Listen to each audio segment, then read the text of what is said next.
So வந்தவர் பங்குச்சந்தை கொஞ்சம் கிராஜுவலாக சீராக ஆரம்பிச்சிச்சு. அதே சமயத்தில் மியூச்சுவல் ஃபண்டுகள் அப்படின்னு ஒரு புது ஐட்டம் வர ஆரம்பிச்சு.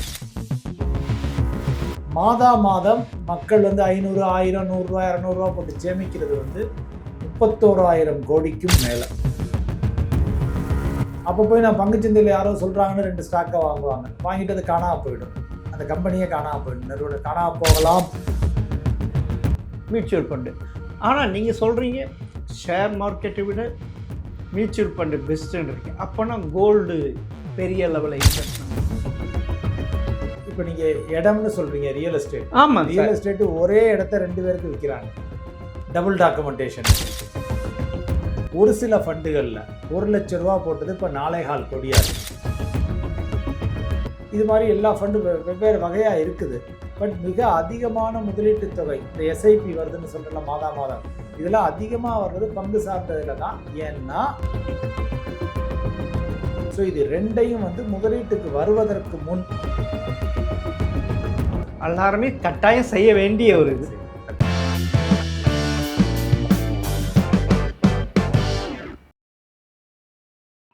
ஜெம்டி நேயர்களுக்கு வணக்கம். பொருளாதார நிபுணர் சொக்கலிங்க பழனியப்பன் சந்திப்பு வார். சார் வணக்கம் சார். வணக்கம் சார். வேர்ல்டுலேயே இந்தியாவிலேயே பாப்புலேஷனில் 50% யங்ஸ்டராக இருக்காங்க சார். ஆனால் அவங்களுக்கு எதில் எப்படி இன்வெஸ்ட்மெண்ட் செய்கிறது தெரியல. ஆமாம், என்ன மாதிரி இன்வெஸ்ட்மெண்ட் இருக்குது ஃபஸ்ட்டு சொல்லுங்கள் சார். இன்வெஸ்ட்மெண்ட் முதலீடுகள்னு எடுத்துக்கிட்டோம்னா நீங்கள் சேவிங்ஸ் அண்ட் இன்வெஸ்ட்மெண்ட் 2யும் சேர்த்து எடுத்துக்குவோம். மக்கள் வந்து நமக்கு ரொம்ப காலத்துலேருந்து தெரிஞ்சது வந்து மண்ணும் பொண்ணும், நிலம் அண்ட் கோல்டு. இது வந்து எல்லாருக்கும் தெரிஞ்சது, ரொம்ப காலமாக ஆதி காலம் தொட்டே மக்கள் பண்ணிக்கிட்டு இருக்குது. அது தவிர கொஞ்சம் காலங்களுக்கு முன்னால் வந்து ஒரு 40-50 வருஷத்துக்கு முன்னாலெல்லாம் பேங்க்கில் டெபாசிட் போடுறது, இல்லை இன்சூரன்ஸ் கம்பெனியில் இன்சூரன்ஸ் பாலிசி போடுறது, அதை ஒரு சேவிங்ஸ் டைப்பாக நினச்சிக்கிட்டு இருந்தாங்க. அப்புறம் ஒரு 2000த்திற்கு பிறகு வந்து பார்த்திங்கன்னா 1990க்கு பிறகு அதுக்கு இடப்பட்ட காலங்களில் பங்குச்சந்தையில் நிறைய பேர் போட்டாங்க. நேரடியாக பங்குச்சந்தையில் முதலீடு செய்கிறது, ஸ்டாக்ஸில் போடுறது, தொலைக்கிறது, கம்பெனி காணாமல் போகிறது, திவாலாகிறது, இது மாதிரிலாம் இருந்துச்சு. அப்போ ஒரு ரெகுலேட்டரி ஃப்ரேம் ஒர்க்கு எதுவுமே இல்லை. 1990களில் தான் வந்து செபிங்கிற அமைப்பே வந்துச்சு, securities and exchange board of இந்தியாவே. அது வந்ததுக்கப்புறம் அதுக்கு முன்னாலெல்லாம் பார்த்தீங்கன்னா ஐபிஓ பண்ணணும், இனிஷியல் பப்ளிக் ஆஃபரிங், புது ஷேர் வெளியிடுறாங்களா, அது எம்சிஏலேருந்து approval, ministry of corporate affairs, company affairs இருக்குல்ல, அங்கேருந்து அப்ரூவல் வாங்கிட்டு பண்ணிக்கிட்டு இருப்பாங்க. மினிஸ்ட்ரி ஆஃப் கம்பெனி அஃபேர்ஸ்க்கு அவங்களுக்கு உள்ளதே ரெகுலேட் பண்ண டைம் இல்லை இதையெல்லாம். ஸோ அது மாதிரிலாம் இருந்துச்சு. ஸோ செபி வந்த பிறகு பங்குச்சந்தை ஓரளவு சீராக ஆரம்பிச்சிச்சு. அஸ்வத் மேத்தா பிறகு கரெக்ட். அது நம்ம டாக்டர் மன்மோகன் சிங் பீரியடு, ஃபைனான்ஸ் மினிஸ்டர் இருக்காரு, பிரைம் மினிஸ்டர் நரசிம்மராவ் பெரிய ஆச்சு. புதிய பொருளாதார கொள்கைன்னு நியூ எக்கனாமிக் கொண்டு வந்து அந்த 35 வருஷம் ஆயிருச்சு இன்னைக்கு. ஆமா, அதுதான் செபின்ட்டு ஒன்று. அதுக்கப்புறம் தான் செபி எல்லாம் வந்தது, அந்த பீரியடில் அதுக்கப்புறம் தான் வந்தது. ஸோ வந்தவர் பங்குச்சந்தை கொஞ்சம் கிராஜுவலாக சீராக ஆரம்பிச்சிச்சு. அதே சமயத்தில் மியூச்சுவல் ஃபண்டுகள் அப்படின்னு ஒரு புது ஐட்டம் வர ஆரம்பிச்சிச்சு. மியூச்சுவல் ஃபண்டுகள். ஸோ அது வந்து அதுக்கப்புறம் இந்த 2000க்கு அப்புறம்லாம் வந்து பார்த்திங்கன்னா கிராஜுவலாக அது பிக்கப் ஆக ஆரம்பிச்சு இன்றைய லெவலில் நம்ம பேசியிருக்க டயத்தில் வந்து பார்த்திங்கன்னா இந்தியாவிலே மோஸ்ட் பாப்புலர் இன்வெஸ்ட்மெண்ட் வெஹிக்கிள் எது அப்படின்னு வந்து பார்த்திங்கன்னா மியூச்சுவல் ஃபண்டாக தான் இருக்குது. அது நான் சும்மா சொல்லலை, நம்பரை வச்சு.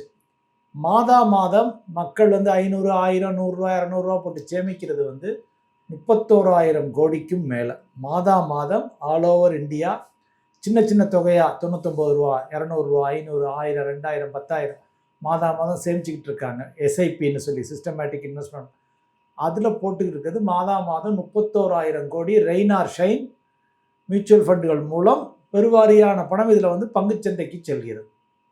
அப்பயும் பங்குச்சந்தைக்கு தானே சார் போகுது, ஷேர் மார்க்கெட்டுக்கு தானே போகுது. ஷேர் மார்க்கெட்டு தான் கரெக்டு. ஆனால் இது என்னன்னா மோர் ஆர்கனைஸ்டாக போகுது. நேரடியாக மக்கள் முதலீடு செய்யல பங்குச்சந்தையில் அவங்களுக்கு வந்து யுக்திகள் தெரியறதில்ல, டீட்டெயில்ஸ் தெரியறதில்ல. அவங்க ஏதோ ஒரு வேலை பார்த்துக்கிட்டு இருப்பாங்க. அவங்க வந்து ஒரு டாக்டரா இருப்பாங்க, என்ஜினியரா இருப்பாங்க, ஒரு டிரைவரா இருப்பாங்க. ஏதோ ஒரு அவங்களுக்கு அவங்க வேலைய பார்க்கவே டைம் இருக்காது. அப்ப போய் நான் பங்குச்சந்தையில யாரோ சொல்றாங்கன்னு 2 ஸ்டாக்க வாங்குவாங்க. வாங்கிட்டு அது காணாம போயிடும். அந்த கம்பெனியே காணாம போயிடும். நிறுவனம் காணாம போகலாம். போயிருக்கு கடந்த காலங்கள்ல. ஸோ அப்போ ஐயோ! போட்ட பணத்த இழந்துட்டேனே! எனக்கு ராசி இல்ல. பங்குச்சந்தையே இப்படித்தான். அது ஒரு சூதாட்டம். அப்படிங்கிற மாரியே மக்கள் எடுத்துட்டு போயிடுறாங்க. நேரடியா பங்குச்சந்தை போறவங்களுக்கு experience is not so good. அனுபவம் வந்து அவ்வளவு இனிப்பானதாக இல்லை. ஒரு 90% மேல கசப்பானதாகத்தான் இருக்கிறது. அப்பனா இது இப்படி இந்த ஷேர் மார்க்கெட் அந்த கம்பெனி காணாம போறதுக்கு காரணம் என்ன சார்? போட்டிருக்காங்க. அப்பனா அவரை யோசிக்கணும்ல. என்ன இப்ப நீங்க ஜென்ரலா வந்து ஒரு ஒரு நிறுவனம் ஒருத்தர் பிசினஸ் ஆரம்பிக்கிறாரு. எல்லாம் நல்லா இருக்குன்னு இப்ப ஐடி பிசினஸ் ஆரம்பிச்சாருன்னு வச்சுக்கங்களேன். போன வருஷம் அதுக்கு வருஷம் ஆரம்பிச்சிருந்தாருன்னு வச்சுக்கங்க 2 வருஷத்துக்கு முன்னால. பழைய ஐடி மாடல்ல ஏதாவது அவர் ஆரம்பிச்சிருப்பார். ஏன்னா அவர் வேலை செஞ்சது அதுல. அத வச்சு ஆரம்பிச்சிருப்பார். திடீர்னு ஏஐ வந்துச்சு. ஆமா. அந்த கம்பெனியே காணாம போயிருக்கலாம். ஆ. அப்ப அந்த கம்பெனில பணம் போட்டவங்களும் காணாம போயிருவாங்க. அவங்களுக்கு நஷ்டம். ஸோ இப்ப அதனால தான் இண்டிவிஜுவல் முதலீட்டாளர்கள் போய் தனியாக பங்குச் சந்தையில ஈடுபட்டு தனி பங்குகள வாங்கையில அவங்க ரிஸ்க்க சந்திக்க வேண்டியது இருக்கு. அதிகமான ரிஸ்க்க. அந்த அளவுக்கு அவங்கட்ட நாலெட்ஜும் இல்ல. போதிய அளவு ஞானமும் இல்ல, அறிவும் இல்ல. அதனால தான் அவங்க வந்து அது ஒரு கசப்பானதாயிருச்சு. இப்ப அதே முதலீடு தான். நீங்க கேட்ட மாரி அதே பங்குச் சந்தைக்கு தான் போகுது.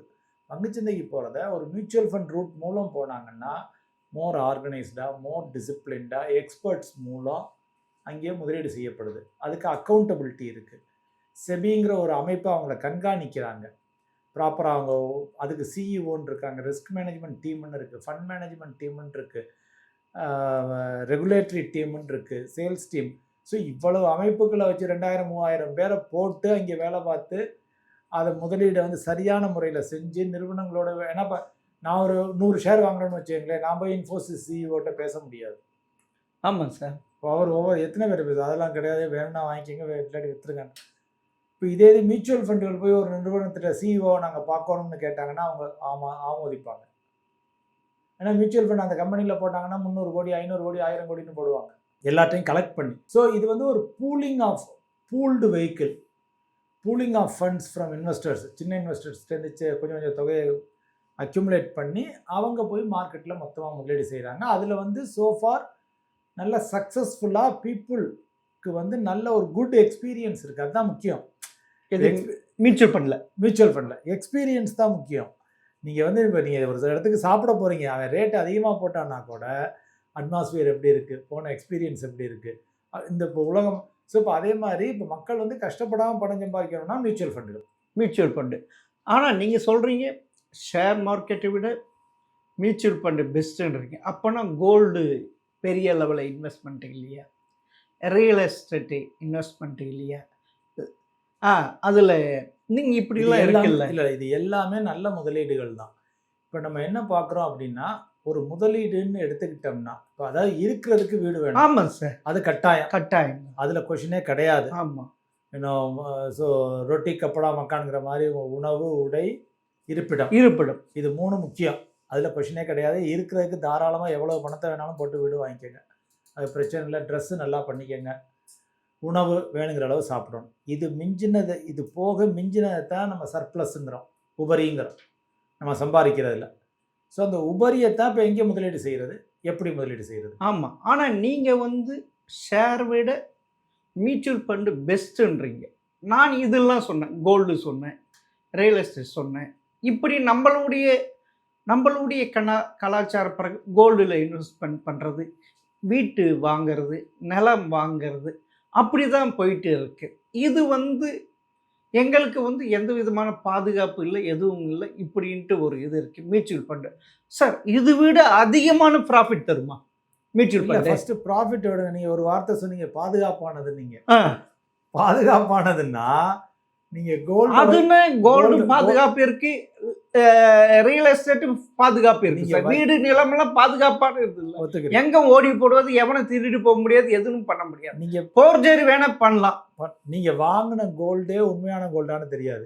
இப்பதான் 22 கேரட்னா கவர்மெண்ட் வந்து ரெஸ்ட்ரிக்ட் பண்ணி எல்லாம் ஸ்டிப்புலேட் பண்ணி பண்றாங்க.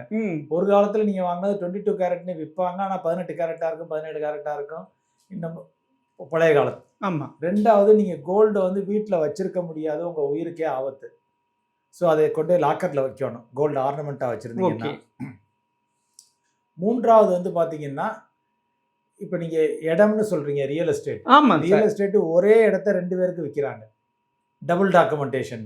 எல்லாரும் அப்படி பண்ணலை, அது மாதிரி பண்ணவும் வாய்ப்பு இருக்கிறது. எத்தனையோ பேர் வாங்கிட்டு ஏமாந்துருக்காங்க. அது தவிர நீங்கள் இப்போ வீடை விற்கணும்னா நினச்சா போய் விற்க முடியாது. இடம் வாங்கி போட்டிருக்கீங்க, பிளாட்டு, நீங்கள் போய் கேளுங்க, மினிமம் இப்படி சொடக்கிறதுக்குள்ளே விற்க முடியுமா? 2 நாளில் உங்களுக்கு ஃபண்டு வருமானா? வராது. அது வந்து நீங்கள் விற்கிறதுக்கே 1 வருஷம் ஆகும் மினிமம். ஒரு இடத்த பிளான் பண்ணிங்கன்னா 6 மாதம் 1 வருஷம் ஆகும். ஸோ அது லிக்விடிட்டிம்போம்.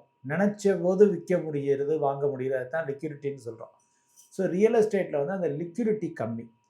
ஸோ இப்போ மக்கள் வந்து உபரி வருமானத்தை போட நினைக்கையில், தங்களுடைய உணவு உடை இருப்பிடத்துக்கு அப்புறம் உணவு எக்ஸஸ் வருமானத்தை சர்ப்ளஸை போட நினைக்கையில் அவங்க ஒரு 3-4 ஃபேக்டரை வச்சு ஃபில்டர் பண்ணிக்கலாம். என்னென்னா டிரான்ஸ்பேரன்சி, வெளிப்படைத்தன்மை, அந்த முதலீட்டில் நல்லா இருக்கா அப்படிங்கிறது. அப்புறம் வந்து நினச்சா விற்க முடியணும், நினச்சா வாங்க முடியணும், லிக்விடிட்டி, அது நல்லா இருக்கான்னு பார்க்கணும். அது எந்த முதலீடாக இருந்தாலும் சரி, கோல்டாக இருந்தாலும் சரி, எதுவாக இருந்தாலும் சரி. தேர்டாக வந்து பார்த்தீங்கன்னா ஃப்ளெக்சிபிலிட்டி. இப்போ நீங்கள் இன்சூரன்ஸ் பாலிசி எடுப்பீங்க, என்டோமெண்ட் பாலிசி ஒன்று எடுத்திருப்பீங்க, அதை போய் நான் 2ஆவது வருஷம் 3ஆவது வருஷத்தில் நிப்பாட்டோம்னா நிப்பாட்ட முடியாது பழைய ஆளுகளுக்கெல்லாம். அது இல்லை சார், இல்லாட்டி அசலில் பாதி தான் கிடைக்கும் அப்படிம்பாங்க. ஸோ அந்த ஃப்ளெக்சிபிலிட்டி வேணும். அதே இது வந்து மியூச்சுவல் ஃபண்டில் நீங்கள் எப்போ வேணாலும் ஆரம்பிக்கலாம், எப்போ வேணாலும் நிப்பாட்டலாம், இன்க்ரீஸ் பண்ணலாம், டிக்ரீஸ் பண்ணலாம், எல்லாமே பண்ணிக்கலாம். ஃப்ளெக்சிபிலிட்டி. டேக்ஸ் எஃபிஷியன்சி சொல்லுவோம். எந்த அளவுக்கு டேக்ஸ் எஃபிஷியன்ட் என்னுடைய ப்ராடக்ட்டு அப்படின்னு. இப்போ நீங்கள் பாண்டு வச்சுருந்தீங்கன்னு வச்சுக்கோங்க, பாண்டுக்கு வந்து உங்கள் டேக்ஸ் ப்ராக்கெட் 30% தான், அதுலேருந்து வர்ற வட்டிக்கு ஃபிக்ஸட் டெபாசிட் வட்டி 7% தர்றாங்க, அதுக்கு 30% நீங்கள் கட்டணும். வேற மியூச்சுவல் ஃபண்டில் 12% கட்டினா போதும், வந்த லாபத்துக்கு, கேபிட்டல் கெயின்ஸுக்கு 12%. ஸோ இது மாதிரி இந்த ஒரு 4-5 பேராமீட்டரை வச்சு யாருமே அனலைஸ் பண்ணாங்கன்னா, ரெண்டாவது நீ கோல்டு 1 கிராம் வாங்குறதுக்கு 15,000 வேணும். ஒரு சாதாரண மனுஷன் போய் 1 கிராம் 1 மாதத்தில் வாங்குறதுக்காக யோசிக்கணும். அது நீங்கள் இங்கே மியூச்சுவல் ஃபண்டில் 99 ரூபாயிலேருந்து ஸ்டார்ட் பண்ணி போடலாம். வெறும் 99 ரூபா மாதம் போட்டுக்கிட்டே இருக்கலாம். ஸோ இதெல்லாம் சேர்ந்து, இந்த குணாதிசயங்கள் எல்லாம் சேர்ந்து நான் பார்க்கையில் மியூச்சுவல் ஃபண்ட் எனக்கு பெஸ்ட்டாக தோணுது. நீங்கள் சரி சார், இப்போ வந்து ரியல் எஸ்டேட், அது இடமா இருந்தால் சரி, வீடாக இருந்தால் சரி, கோல்டாக இருந்து, அதுலேருந்து நான் இன்வெஸ்ட்மெண்ட் பண்ணுறப்ப அதுலேருந்து வர ப்ராஃபிட் அதிகமாக இருக்கும். அதே மாதிரி மியூச்சுவல் ஃபண்டில் அப்படி ஒரு ப்ராஃபிட் தந்துடுமா? இந்த 3 விட அதிகமான ப்ராஃபிட் தந்துடும். நல்ல கேள்வி. ஒரு எக்ஸாம்பிள் சொல்கிறேன். இப்போ நம்ம எப்போலேருந்து 95லேருந்து எடுத்துக்கலாம், செபி வந்துச்சுன்னு, புதிய பொருளாதார கொள்கை அது இதெல்லாம் வந்துச்சு. இந்தியா அப்போலேருந்து டெவலப் ஆக ஆரம்பிச்சிச்சு. அப்போ எடுத்துகிட்டு போய் ஒரு 1 லட்சம் ரூபாயை கோல்டில், 1 லட்சம் ரூபா ரியல் எஸ்டேட்டில், 1 லட்சம் ரூபா பாண்டில், 1 லட்சம் ரூபா மியூச்சுவல் ஃபண்டில் சரி சார், ஒரு நாள் போடுறாரு, 4 லட்சம் ரூபா போடுறாரு. சரியா? பாண்டில் போட்டதுக்கு வருஷத்துக்கு ஒரு 9% கிடச்சிருக்கும். பிபிஎஃப், பிஎஃப் எதை வேணாலும் எடுத்துங்க, போஸ்ட் ஆஃபீஸு, கவர்மெண்ட் பாண்டு, ஆவரேஜாக ஒரு 9% கிடச்சிருக்கும். ரியல் எஸ்டேட்டில் ஒருத்தர் போட்டிருந்தாருன்னா, இப்போ எங்கள் ஆஃபீஸ் இருக்குது ஆரியபுரத்தில், ராஜா அண்ணாமலைபுரம். ராஜா அண்ணாமலைபுரத்தில் 95ல் வந்து 1995ல் கிரவுண்டு 25 லட்சம் ரூபா. இப்போ வந்து ஒரு 7-8 கோடி ரூபா, கிட்டத்தட்ட 28 மடங்கு 32 மடங்கு ஆயிருக்கு அப்ராக்சிமேட்டாக. எனிவேர் பிட்வீன் 28 to 32 டைம்ஸ் ஆயிருக்கு, மல்டிப்ளை ஆயிருக்கு. ஸோ 1 லட்சம் ரூபா 7 லட்சம் 8 லட்சம் ஆயிருக்கு. 95 போட்டு 95ல் போட்டிருந்தா 1 லட்சம் வந்து 28 லட்சம் அல்லது 32 லட்சம், 28 30 லட்சம் ஆயிருக்கு. 30 டைம்ஸ் ஆயிருக்குன்னு வச்சுக்கோங்களேன் ஆவரேஜா. இப்போ ஏன்னா அன்னைக்கு 25 லட்சத்துக்கு விற்றது, இன்னைக்கு 8 கோடி ரூபா, 32 லட்சம்னே வச்சுக்கோங்க 1 லட்சம் ரூபா. இப்போ கோல்டில் 1 லட்சம் ரூபா போட்டிருக்காங்க அப்படின்னா, அதுவும் கிட்டத்தட்ட அன்னைக்கு கிராம் 500 ரூபா வித்துச்சு, இன்னைக்கு 15,000 ரூபா. ஸோ அதுவும் கிட்டத்தட்ட 13,000, 22 கேரட்டு. ஸோ அது கிட்டத்தட்ட 26 மடங்கு ஆயிருக்கு. அது நல்ல ரிட்டர்ன், ஆனால் சூப்பர் ரிட்டர்ன். ஆமாம், கோல்டு 26 டைம்ஸ் கொடுத்துருக்கு, ரியல் எஸ்டேட் வந்து 28-30 டைம் கொடுத்துருக்கு. இது தவிர டெபாசிட் போட்டிருந்தீங்கன்னா அது ஒரு 18 டைம்ஸ், 18 லட்சமாக இருக்கும். லட்சம் போட்டது இப்போ 18 லட்சம் 20 லட்சமாக இருக்கும் அப்ராக்சிமேட். இது எல்லாம் 3யும் பார்த்துட்டீங்க. இப்போ இந்த லட்ச ரூபா மியூச்சுவல் ஃபண்டில் போட்டார்ல, அவருடைய இது எவ்வளவா இருக்குன்னு நினைக்கிறீங்க? என்ன சார், இதே ரேஞ்சு தான் இருக்கும். அது என்ன பெருசாக வளர்ந்துட்டு போயிடுச்சு. ஒரு சில ஃபண்டுகளில் 1 லட்சம் ரூபா போட்டது இப்போ 4.25 கோடியாக இருக்குது. நாளை ஒரு ஃபண்டில் ஓகேவா? நான் பேர் சொல்ல விரும்பல. ஆ ஒன் டைம் அது அந்த ஃபண்ட் ஆரம்பிக்கையில ₹1,00,000 போட்டது இப்ப 4,15 கோடியா இருக்கு. இன்னொரு ஃபண்டுல ₹1,00,000 போட்டது 2 கோடியா இருக்கு. இன்னொரு ஃபண்டுல 1,80,00,000 இருக்குது. அதே பீரியட்ல 30 வருஷத்துல, இந்த கடந்த 30 வருஷத்துல. ஸோ இங்க வந்து நம்ம 28 மடங்கு, 30 மடங்கு, 20 மடங்குன்னு பேசுறோம். மீதி எல்லாத்துலயும். ஆமா. மியூச்சுவல் ஃபண்டுகள்ல வந்து நம்ம பேசுறது வந்து 200 மடங்கு, 150 மடங்கு, 400 மடங்கு, 300 மடங்கு இது மாரி பேசுறோம். சரி சார். நீங்க இவ்வளோ சொல்றீங்க. இவ்வளவு ப்ராஃபிட் பண்ணது, இவ்வளவு இது தெரியும். ஆனா மியூச்சுவல் ஃபண்ட் இந்தியால இன்ட்ரோடியூஸ் பண்ணது 1960 சார். 64 60 60 யுடிஐ. ஆமா. யுடிஐ அது ரைட் சார். இப்ப பார்த்தீங்கன்னா, இந்த 140 கோடி மக்கள் தொகுதியில 6 கோடி பேர் தானே சார் அதுல இன்வெஸ்ட்மென்ட் பண்ணியிருக்காங்க. கரெக்ட். ரைட்டு. ஆனா இவ்வளவு இது பார்த்தீங்கன்னா, இப்ப வந்து அது 80 லட்சம் கோடி அதுல இருக்கு. கரெக்ட். அப்படி இருக்கிறப்ப நீங்க சொல்றீங்க இவ்வளவு ப்ராஃபிட் கொடுக்குது மியூச்சுவல் ஃபண்ட் அப்படின்னு சொல்றேன். இந்த அறிவு ஏன் பொதுமக்களிடம் செல்ல போயிடுச்சு? சரி, படிச்சவங்க அப்ப இருந்தாங்க, பணக்காரங்கள இருந்தாங்க, எல்லாமே இருந்தாங்க. இப்ப நம்ம growth ஆயிட்டு இருக்கோம். அப்படி ஏன் அந்த இது மியூச்சுவல் ஃபண்ட் அப்ப அவேர்னஸ் இல்லாம போயிடுச்சு? மியூச்சுவல் ஃபண்ட்ல வந்து அத வந்து கவர்மெண்ட் ரெகுலேட்டர் வந்து ஒரு காலத்துல வந்து கொஞ்சம் சொல்லி பயமுறுத்தி mutual fund investments R subject to market risk. Risk. ஆமா. இப்பயும் அதானே சொல்றாங்க. சந்தை அபாயத்திற்கு உட்பட்டது. ஆமா. எதை பார்த்து முதலீடு செய்யவும், ஆமா. கையேட்டை படிக்கவும் அதுன்னு சொல்றாங்க. அது வந்து ரெகுலேஷன் போடுறது. ஸோ அது தவிர மக்களுக்கு வந்து என்ன அப்படின்னா, மியூச்சுவல் ஃபண்ட்ல வந்து தினசரி அதனுடைய ரேட்டை நீங்க பார்த்துக்கலாம். நேற்று ₹1,00,000 போட்டிங்கன்னா இன்னைக்கு 99,000 இருக்கா, 1,01,000 இருக்கான்னு நீங்கள் டெய்லி அவங்க ரிப்போர்ட் கொடுக்குறாங்க. இப்போ அந்த ரிப்போர்ட்டை பார்க்குறவங்க டெய்லி யாராவது பார்த்துக்கிட்டே இருந்தாங்கன்னா அவங்களுக்கு டென்ஷன் ஆயிரும். ஆமா சார். நேற்று ₹1,00,000 போட்டு இன்னைக்கு 98,000 ஆயிடுச்சு, ₹2,000 டவுன் ஆயிடுச்சு, நான் இதுக்கு டெபாசிட்ல போட்டிருந்தேன்னா கூட எனக்கு பணம் கிடைச்சிருக்குமே, ஆமா. உறுதியா கிடைச்சிருக்குமே ஆமா. அப்படின்னு. அவங்க வந்து இந்த மியூச்சுவல் ஃபண்டை எடுத்துட்டு போய் ரியல் எஸ்டேட்டோட கம்பேர் பண்றது இல்லை, கோல்டோட கம்பேர் பண்ணுறது இல்லை. இப்போ கோல்டு 15,500 போச்சு, இப்போ 13,000 வந்துச்சு. யாராச்சும் 15,000 வாங்கினவங்க கோவமா போய் விற்கிறாங்களா? எனக்கு இல்ல. ₹2,000 லாஸ் ஆச்சுன்னு. இல்ல. யாராச்சும் ரியல் எஸ்டேட் வாங்கிட்டு ஒரு பிளாட் வாங்குறீங்கன்னு வச்சுக்கோங்க, ₹10,00,000 வாங்குறீங்க. அதை வாங்கிட்டு உங்களுக்கு அவசரமாக பணம் தேவைப்படுது, ஒரு 3 மாதத்தில் விற்கிறீங்க. அதே 10 லட்சத்துக்கு வாங்க ஆள் இருக்குன்னு வச்சுக்குவோம். அப்படின்னாலும் உங்களுக்கு ₹1,00,000 லாஸ். ஏன்னா ரிஜிஸ்ட்ரேஷன் ஃபீஸ் 9% பே பண்ணிடும். ஸோ ₹90,000 ₹1,00,000 அது லாஸ். அதை யாரும் யோசிக்கிறது இல்லை. மியூச்சுவல் ஃபண்ட் வரையில் இது தினசரி ஏற்ற இறக்கம் இருக்குன்னு சொல்லி பயப்படுறாங்க. ஆனால் ஒரு குட் திங் என்னென்னா, நீங்கள் இப்போ இந்த 6 கோடி மக்கள் பண்ணுறாங்கன்னு சொல்கிறீங்கல்ல, இது வந்து இந்த கடந்த வருடங்களில் வந்து மிக வேகமாக வளர்ந்த ஒரு துறைகளில் மியூச்சுவல் ஃபண்ட் துறையும் ஒன்று.